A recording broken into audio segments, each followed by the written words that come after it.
రోజు వేదిక పైన మేమందరం కూర్చోగలుగుతున్నామంటే దాని వెనకాల వేదిక ముందలున్న తెలుగుదేశం పార్టీ కార్యకర్తల కష్టం చెమట ఉంది.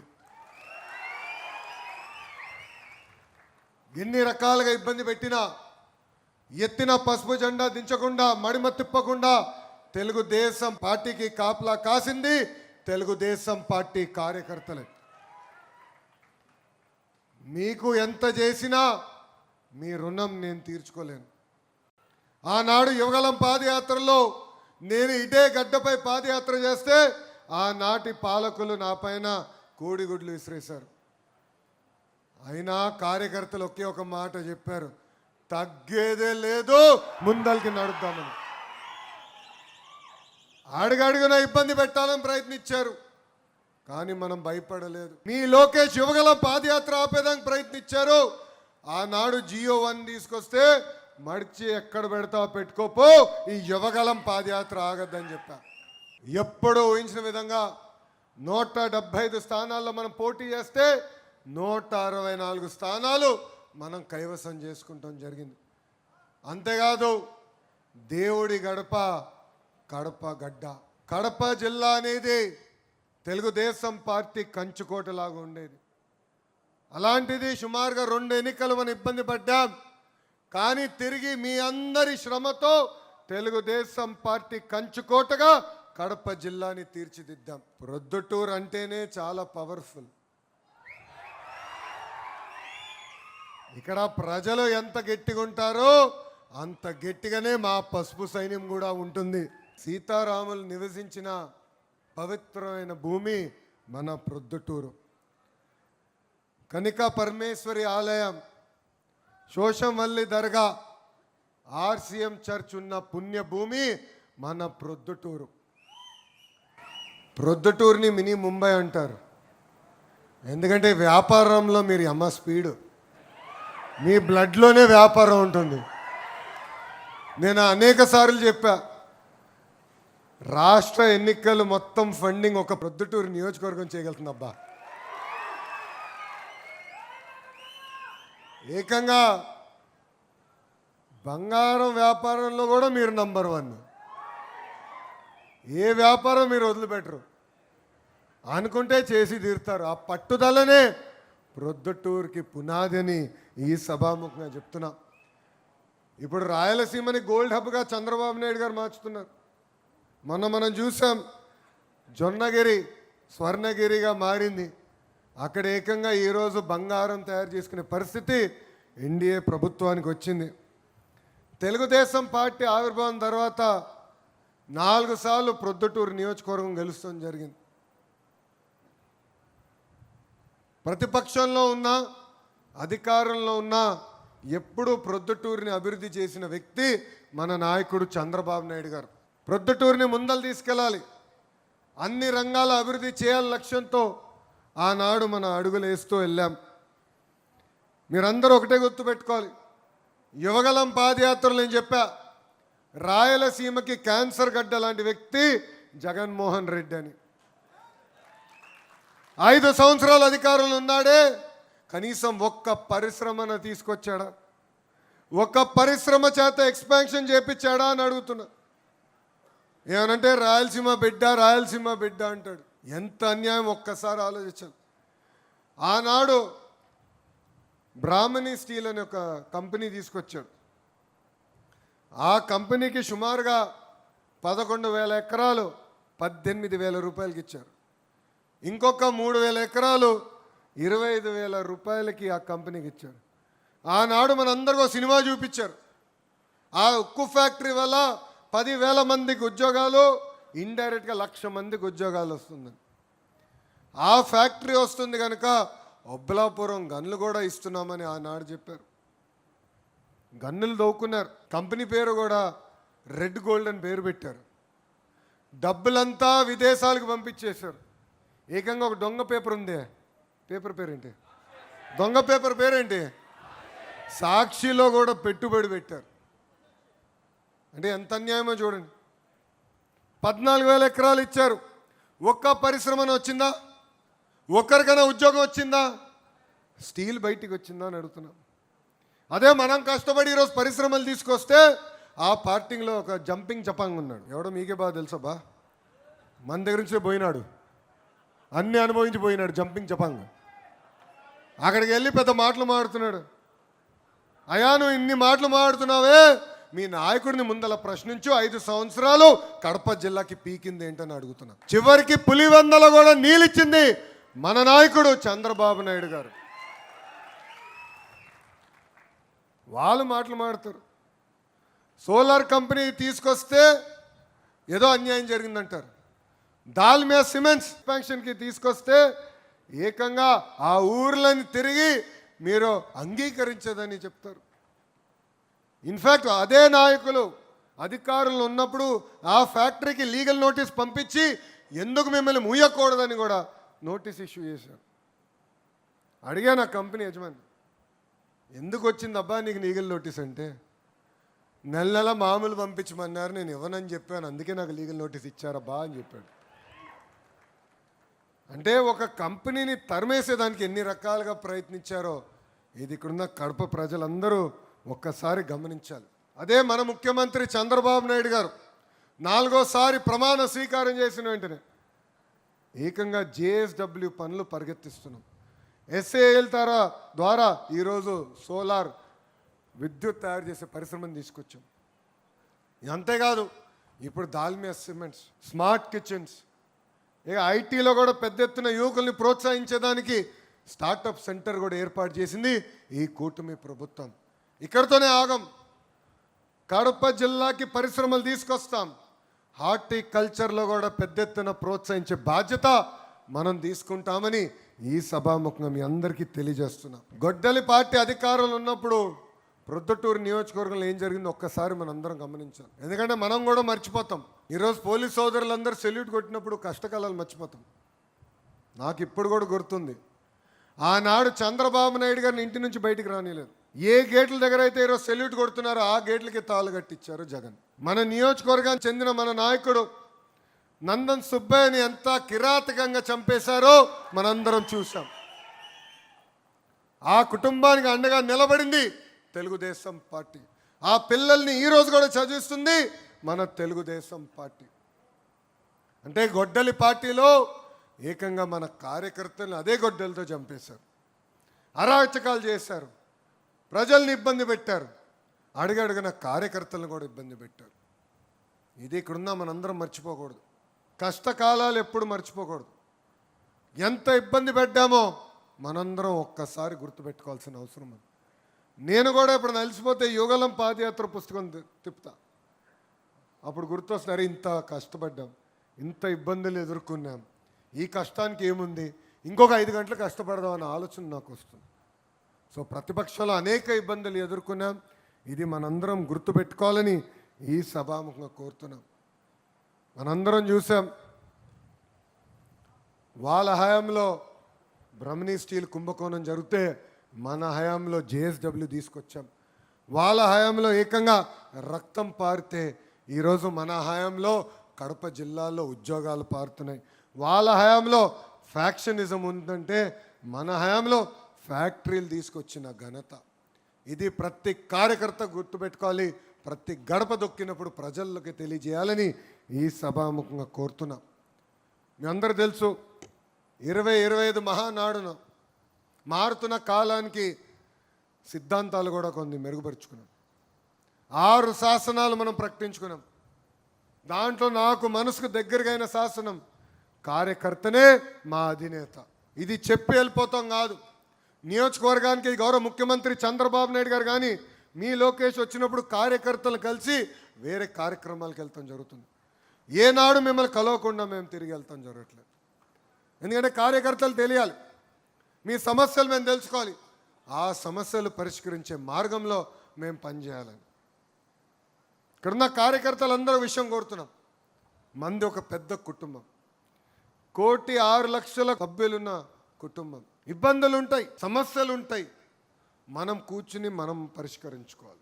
చిన్న కుటుంబంలో కూడా సమస్యలు ఉంటాయి, మనం బయటికి చెప్పుకో, మనం కూర్చుంటాం, కుటుంబం పెద్ద దగ్గరికి వెళ్తాం, ఈ సమస్యను ఎలా పరిష్కరించాలని అడుగుతాం. ఈరోజు క్లస్టర్ ఉంది, బూత్ ఉంది, దానిపైన యూనిట్ ఉంది, గ్రామ్ పార్టీ ఉంది, క్లస్టర్ ఉంది, మండల్ ఉంది, లేదంటే డివిజన్ ఉంది, ఏకంగా నియోజకవర్గం ఉంది.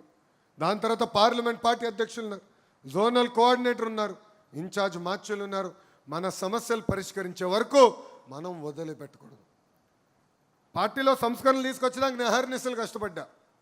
మీరందరూ అనుకోవచ్చు లోకేష్కి ఏముంది, చాలా తేలికైన పని, చిట్కేస్తే అయిపోతుంది. జిల్లా వ్యవస్థ నుంచి పార్టీ వ్యవస్థ తీసుకొచ్చేదానికి నాకు 3 పాలిట్ బ్యూరో మీటింగ్లు పట్టింది. చాలామంది అంగీకరించలేదు మొదటిసారి. రెండోసారి మళ్ళీ ప్రయత్నించా. 50% స్ప్లిట్ వచ్చింది.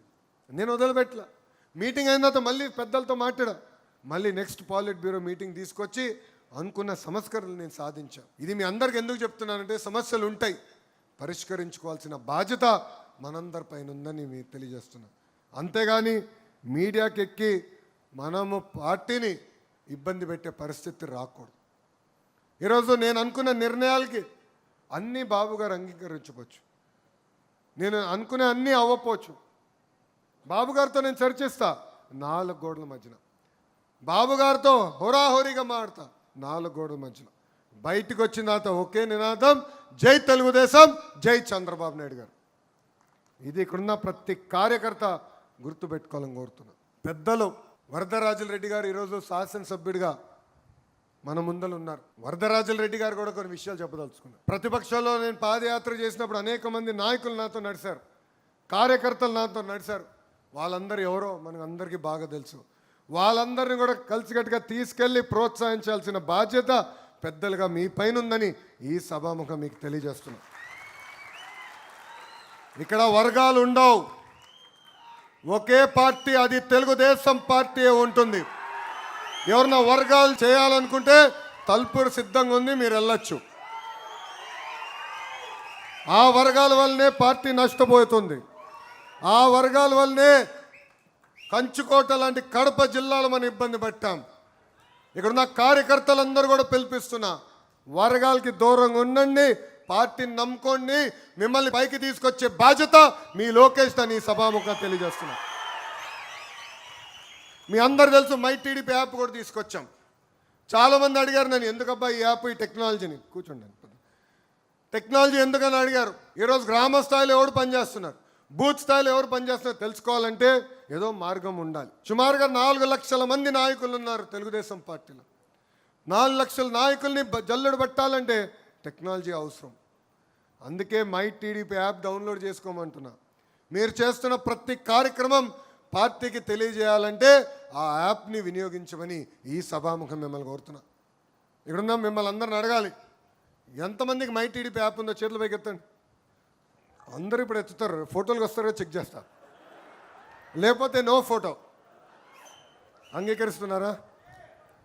యాప్ ద్వారా తెలుస్తుంది ఎవరు పనిచేస్తున్నారు. పార్టీ కొన్ని కార్యక్రమాలకు పిలిపిస్తుంది, అది స్ట్రక్చర్డ్ ప్రోగ్రామ్, అది మేము చెప్తాం ఎట్లా చేయాలో. ఇప్పుడు డోర్ టు డోర్ గురించి చెప్పబోతున్నా, అవన్నీ మీరు చేస్తారు. అంతేకాకుండా కొన్ని కార్యక్రమాలు మీరు స్వతహాగా పాల్గొంటారు, అది అక్కడ ఫీడ్ అని ఉంది, అక్కడ మీరు అప్లోడ్ చేస్తే నేరుగా నాకు తెలుస్తుంది. సో ఏ కార్యక్రమం చేసినా పార్టీకి మై టీడీపీ ద్వారా తెలియజేయండి, మిమ్మల్ని ఎత్తుక్కుంటా వచ్చే బాధ్యత నాదని సభాముఖ హామీ ఇస్తున్నాం. ఈరోజు నామినేటెడ్ పోస్ట్ విషయం తీసుకున్నాం, అందరికీ న్యాయం చేసామని నేను అనట్లా. కానీ ఈరోజు నామినేటెడ్ పోస్ట్లో కూర్చున్నారంటే రికమెండేషన్ ద్వారా రాలా. వరదరాజుల రెడ్డి గారు కానివ్వండి, మీ లోకేష్ కానివ్వండి, కేవలం ప్రతిపాదించగలుగుతాం. మా అందరికీ లాగిన్లు ఇచ్చింది పార్టీ.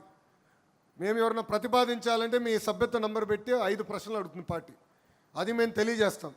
దాని తర్వాత చంద్రబాబు నాయుడు గారు ప్రతి పేరు చూస్తున్నాం, ఈ ఒక్క పేరుని వదిలిపెట్టట్లా. నేను అడిగా గౌరవ ముఖ్యమంత్రి గారు, సార్ ఇంత సమయం గడుపుతున్నారు దీనిపైన, ఇంత సమయం ఇన్వెస్ట్ చేస్తున్నారు, ఎందుకంటే ఒక మాట అన్నారు, 2019లో ఓడిపోయినప్పుడు నేను వెళ్ళా కార్యకర్తల దగ్గరికి. కార్యకర్తలు ఆనాడు పడిన ఇబ్బంది నేను తెలుసుకున్నా, అది జరగకుండా చూసుకోవాల్సిన బాధ్యత నా పైన ఉంది, అందుకే ఇంత సమయం ఇష్యూ పైన పెడుతున్నానని చెప్పిన వ్యక్తి మన గౌరవ ముఖ్యమంత్రి చంద్రబాబు నాయుడు గారు. నవంబర్కి మన నామినేట్ పోస్ట్ మొదటి విడత పూర్తవుతుంది, మళ్ళీ మిగతా సభ్యులకు అవకాశం వస్తుంది. సో ఒక పద్ధతి ప్రకారం పార్టీ నామినేటెడ్ పోస్టులన్నీ భర్తీ చేస్తుంది. ఎవరైతే ఫీల్డ్లో పనిచేశారో వాళ్ళని గౌరవించే బాధ్యత నాదని మళ్ళీ తెలియజేసుకుంటున్నాం. ఈరోజు మీరు అందరూ చూస్తున్నారు, 1వ తారీఖు నాడు పెన్షన్ ఇస్తున్నాం. 4,000 రూపాయలు. భారతదేశంలో ఏ రాష్ట్రం కూడా 4,000 రూపాయలు పెన్షన్ ఇవ్వట్లేదు, మనం ఇస్తున్నాం. తల్లికి వందనం. ఆనాటి పాలకులు ఏం చెప్పారు? ఎంతమంది పిల్లలుంటే అంతమంది పిల్లలకి ఇస్తా అన్నారు, జంప్ దాని తర్వాత.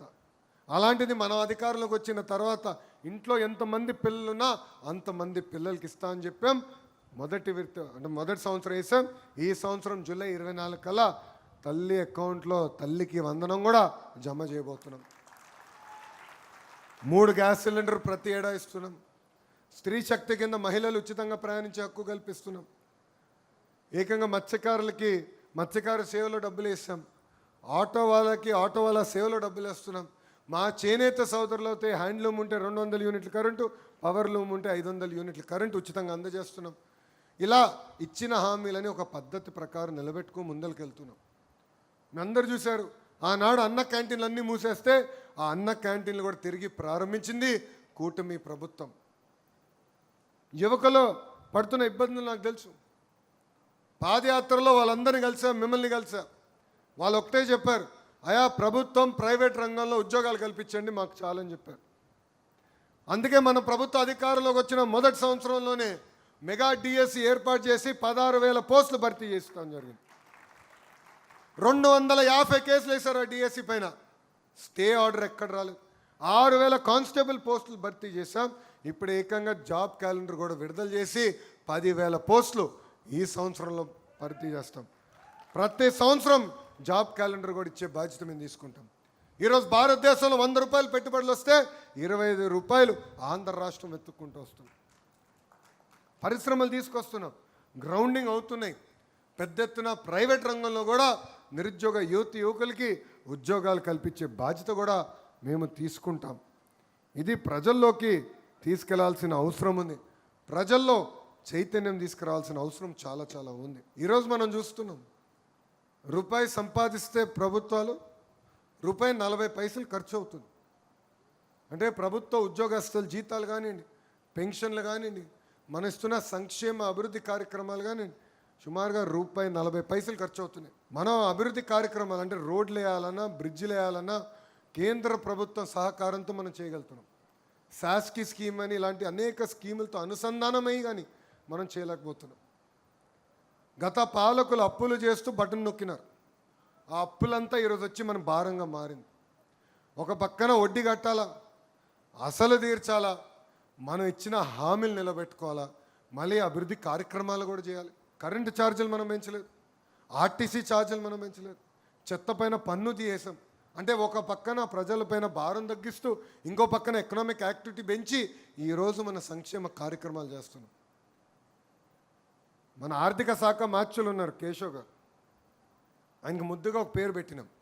ఆయన ఎప్పుడొచ్చినా గౌరవ మంత్రులందరూ మేము నుంచుని ఇట్లా వంగి లక్ష్మీ అని నమస్కారం పెడతాం. ఆయన అన్నాడు నాతో, నా పైన చాలా కసి ఉంది బాబు నీకు అన్నాడు. ఎందుకన్నా ఆర్థిక శాఖ ఎందుకు ఇచ్చానైనా నాకని అడిగాడు. అంటే ఎంత ఇబ్బందులు ఉన్నాడో ఒకసారి ఆలోచించాను. చేయాలని తపన ఉంది, చేస్తాం. కానీ ఒక పద్ధతి ప్రకారం చేసుకుంటూ వెళ్ళాలి. దారి తప్పిన రాష్ట్రాన్ని మళ్ళీ సరైన దారిలో మేము పెడుతున్నాం. ఇప్పుడిప్పుడు ఆదాయం పెరుగుతుంది రాష్ట్రానికి. ప్రతి ఏడా 60,000 కోట్ల లోటు బడ్జెట్, 60,000 కోట్ల లోటు బడ్జెట్తో నడుస్తుంది. సో మాకు సమస్యలు ఉన్నాయి. శాఖల్లో కూడా కొత్త స్కూల్ ఏర్పాటు చేయాలంటే 1-2 సార్లు ఆలోచించాల్సి వస్తుంది. సో ఇంకొక సంవత్సరం కష్టపడాలి.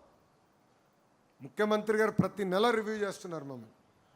ఒక్క సంవత్సరం కానీ గట్టి కష్టపడితే సమస్యలు మనం అధిగమించుకుని కొత్త పనులు కూడా చేసానికి అవకాశం ఉంటుంది.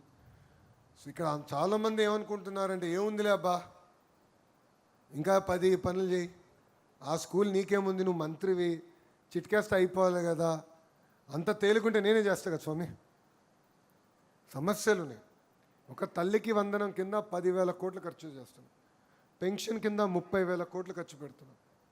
ఇట్లా ఒక్కొక్క సంక్షేమ కార్యక్రమం తీసుకుంటే 15,000 కోట్లు అవుతుంది. 1,000 కోట్లు కూడా కాదు, 15,000 కోట్లు ఖర్చు అవుతుంది.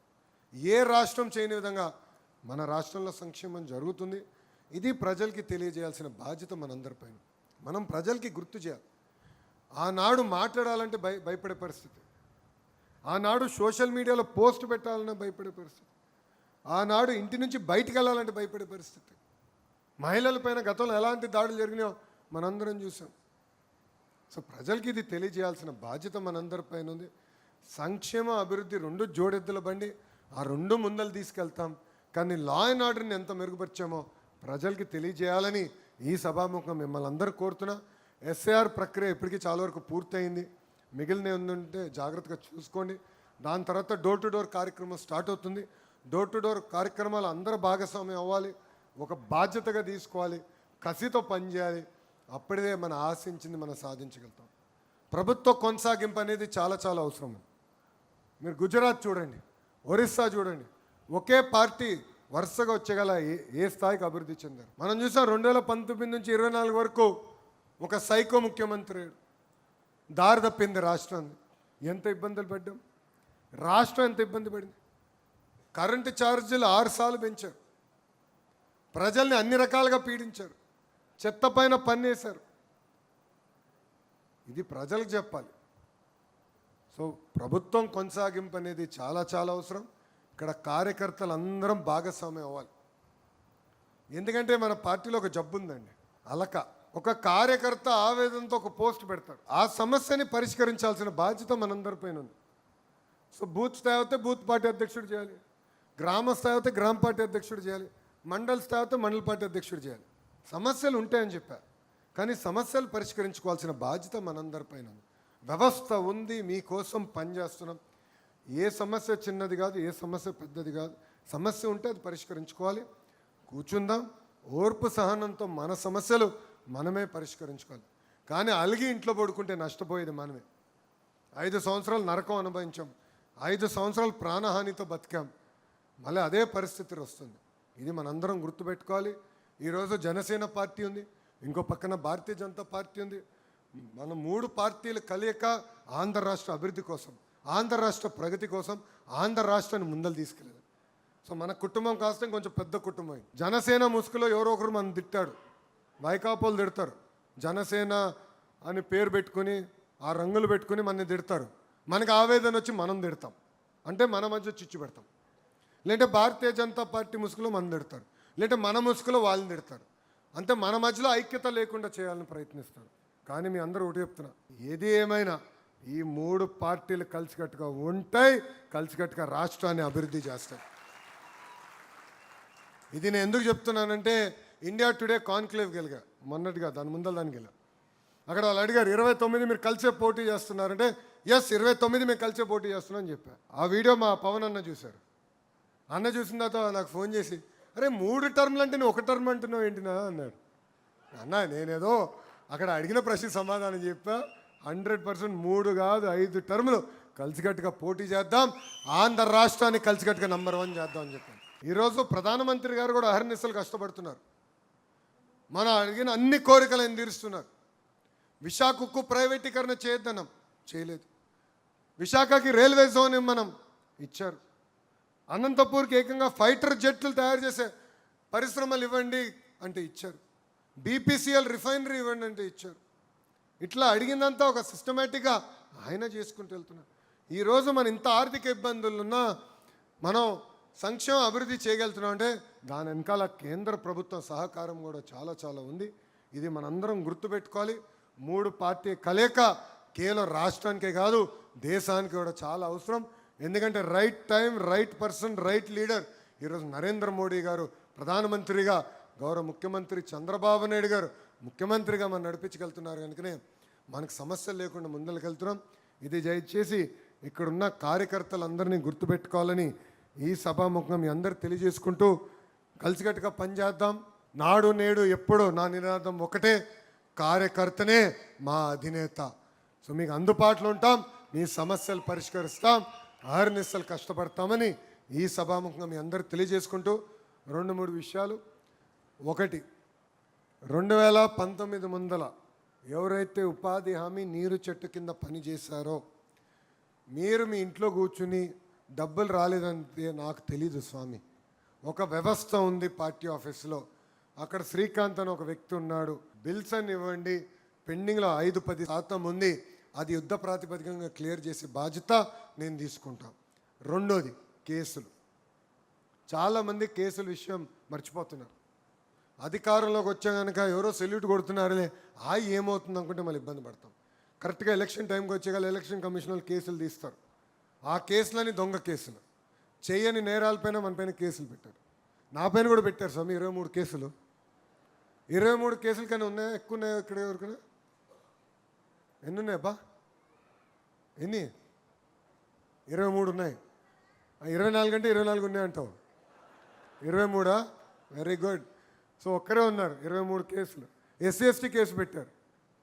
నా పైన SC ST case, attempt murder case, ఏకంగా ట్రాక్టర్ ర్యాష్ డ్రైవింగ్ కేసు కూడా పెట్టారు.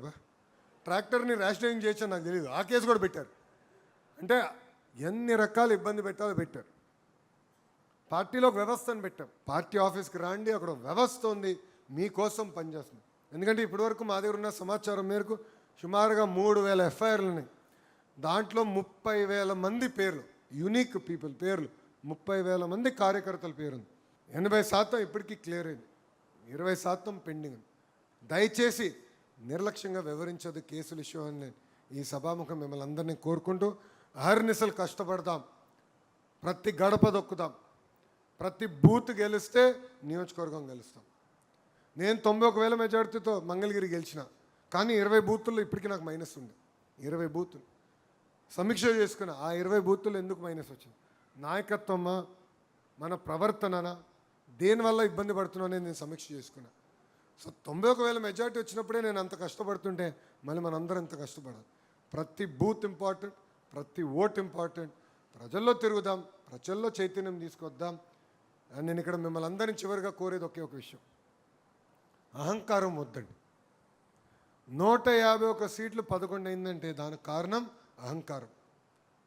అహంకారంతో ఎప్పుడైతే వ్యవహరిస్తామో ప్రజలు ఒప్పుకోరు. తప్పు చేసినా ప్రజలు క్షమిస్తారు. తప్పు చేస్తే ప్రజల దగ్గరికి వెళ్ళి క్షమించండి, నేను తప్పు చేశానంటే క్షమిస్తారు. ఒక 2 పనులు తక్కువ చేసినా క్షమిస్తారు. కానీ అహంకారంతో ఎప్పుడైతే మనం వ్యవహరిస్తామో ప్రజలు మనకి ఫుల్ స్టాప్ పెడతారు. 151 11 అయింది. ఇది మనందరం గుర్తుపెట్టుకుని ప్రజలతో మమేక్యం అవ్వాలి, ప్రజలతో అటాచ్మెంట్ ఉండాలి. ఎమోషనల్ అటాచ్మెంట్ ఏర్పడినప్పుడే మనం గెలవగలుగుతున్నాం.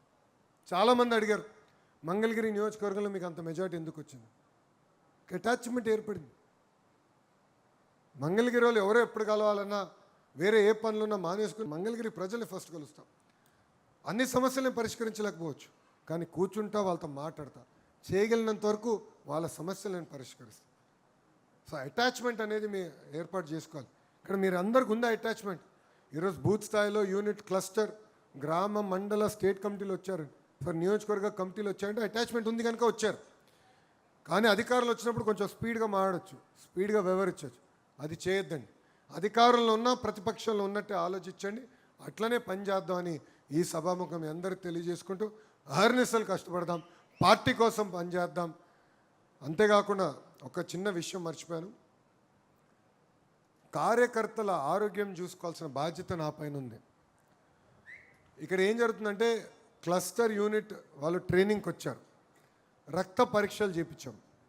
ఆ రక్త పరీక్షలు చేసినప్పుడు 75% మంది ఐదర్ షుగర్ ఫ్యాక్టరీ అయ్యారు, లేదంటే సాల్ట్ ఫ్యాక్టరీ అయ్యారు, లేదంటే ఆయిల్ ఫ్యాక్టరీ. ఆయిల్ అంటే కొలెస్ట్రాల్, సాల్ట్ అంటే బీపీ, షుగర్ డయాబెటీస్. సో 75% మంది ఏదో రకమైన ఫ్యాక్టరీ అయ్యారు. సో మీ ఆరోగ్యం కూడా కాపాడుకోవాలి స్వామి. సో ఇప్పుడు రాష్ట్ర వ్యాప్తంగా రక్త పరీక్షలు ఏర్పాటు చేయాలని నిర్ణయం తీసుకున్నా. సిస్టమేటిక్గా పైలట్లు జరుగుతున్నాయి. మీ వివరాలు వచ్చిన తర్వాత డైట్ మారాలా, ఎక్సర్సైజ్ చేయించాలా, అవసరమైతే మందులు కూడా ఉచితంగా అందించే బాధ్యత తెలుగుదేశం పార్టీ తీసుకోబోతుంది. కానీ రక్త పరీక్షలు మీరు చేయించుకోవాలి. అదో పెద్ద పంచాయతీగా ఉంది నాకు. మా మంగళగిరిలోనే నాకు సినిమా చూపిస్తున్నారు మా వాళ్ళు. అనామ ఎప్పుడు చేయించుకోలేదు, ఇంజక్షన్ అంటే నాకు భయం. కానీ చేయించుకోవాలి కదా, ఆరోగ్యం ఎలా ఉందో తెలుసుకోవాలంటే రక్త పరీక్షలు చాలా చాలా అవసరం. సో మీ సహకారం ఉండాలి. మీ ఆరోగ్యం నా బాధ్యత అని గౌరవ ముఖ్యమంత్రి గారు, మన జాతీయ అధ్యక్షులు వారు చెప్తాం జరిగింది. సో ఆ కార్యక్రమంలో కూడా మీ సహకారం ఉండాలని ఈ సభాముఖం మీ అందరు తెలియజేసుకుంటున్నాను. చివరిగా కార్యకర్తలందరినీ కలుస్తా, తోపులాట వద్దు. 1 గంట కాదు, 2 గంటలు కాదు, 3 గంటలైనా కార్యకర్తల్ని కలిసిన తర్వాతనే నేను తిరిగి వెళ్తా. ఏ కార్యక్రమాలు అయితే చేయాలనుకున్నా అన్నీ చేసుకున్నా. దాల్మే సిమెంట్ అయిపోయింది, స్కూల్ సర్ప్రైజ్ విజిట్ అయింది. మన సుధాకర్ యాదవ్ గారిని కూడా వెళ్ళి కలిసాను, ఎందుకంటే వాళ్ళ తల్లిగారు చనిపోయారు. వెళ్ళాను. ఇంకా నాకు వేరే ఏం పని లేదు ఈరోజు. మిమ్మల్ని కలిసిన తర్వాతనే తిరిగి అమరావతికి వెళ్తా. సో కంగారు పడద్దు, తోపులాట వస్తుంది. ఓకేనా?